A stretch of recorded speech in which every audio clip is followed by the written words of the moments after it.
এই সমস্ত মানবিক কাজে যারা আছেন, হসপিটাল, ডায়াগনস্টিক, তারা অন্তত আরও মানবিক হবেন, মানবতার সেবায় এগিয়ে আসবেন।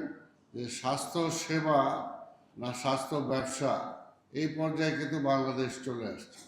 স্বাস্থ্যটা কিন্তু সেবা। যত বড় হসপিটালই হোক, যত বড় ডায়াগনস্টিক সেন্টারই হোক, যত বড় ডাক্তার হোক, তাদের প্রধান কাজটা কিন্তু জনগণকে সেবা দেওয়া। কিন্তু আজকে সেটা উল্টো হয়ে গেছে। এটা একটা ব্যবসায়িক প্রতিষ্ঠানে রূপান্তরিত হয়েছে। সেই কারণে এই ধরনের গরিব মানুষ যারা দিন আনতে দিন খায়, তাদের জন্য আজকে যারা আপনারা এগিয়ে এসেছেন, অবশ্যই আপনার ধন্যবাদ পাওয়ার জন্য। সমাজে এদের একটা বাঁচার অধিকার আছে। আবার শুধু বাঁচার অধিকার না, সম অধিকার আছে, ভালোভাবে বেঁচে থাকার অধিকার আছে। সমাজের, রাষ্ট্র, সমাজের প্রতিষ্ঠিত ব্যক্তি, সমাজের বিভিন্ন প্রতিষ্ঠিত প্রতিষ্ঠান, সবার কিন্তু দায়িত্ব আছে তাদের প্রতি। তারা যে কাজটা করে, সমাজটাকে সুন্দর রাখার জন্য কাজ করে।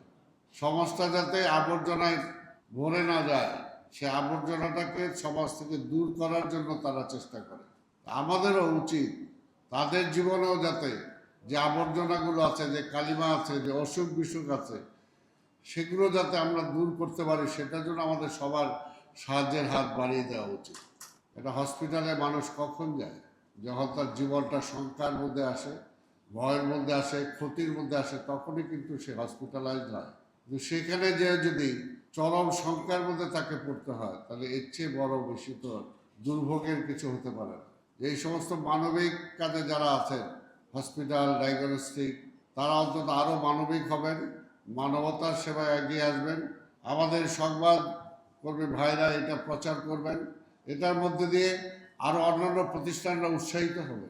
এবং শুধু ঢাকায় না, সারা বাংলাদেশে এই পিছিয়ে পড়া মানুষদেরকে, বিশেষ করে যারা সমাজের জন্য কাজ করে, সারা ঢাকা শহরে এক সপ্তাহ যদি এই কর্মীরা ময়লা আবর্জনা না সরায়, তাহলে কি ঢাকা শহর বসবাসযোগ্য থাকবে? সেই কাজটা যারা করে, তাদের জীবনটা সুন্দর হোক, এটা তো আমরা চাবো। তাদের ফ্যামিলি, তাদের পরিবারবর্গ, তাদের সন্তান সন্ততি যাতে অন্তত ভালো করে বেড়ে ওঠে, সেই সুযোগটা তো তারা সমাজের কাছ থেকে আশাই করতে পারে। আবর্জনাটা কারা ফেলছে?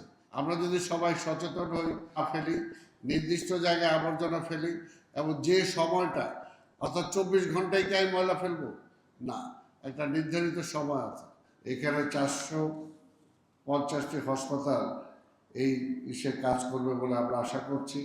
এখানে 1000 কর্মীকে আজকে আমরা কার্ড দেব, কিন্তু আমরা আশা করব যে তারা এগিয়ে আসবেন, যাতে 6000 কর্মীকেই যাতে আমরা এই কার্ডটা দিতে পারি, এবং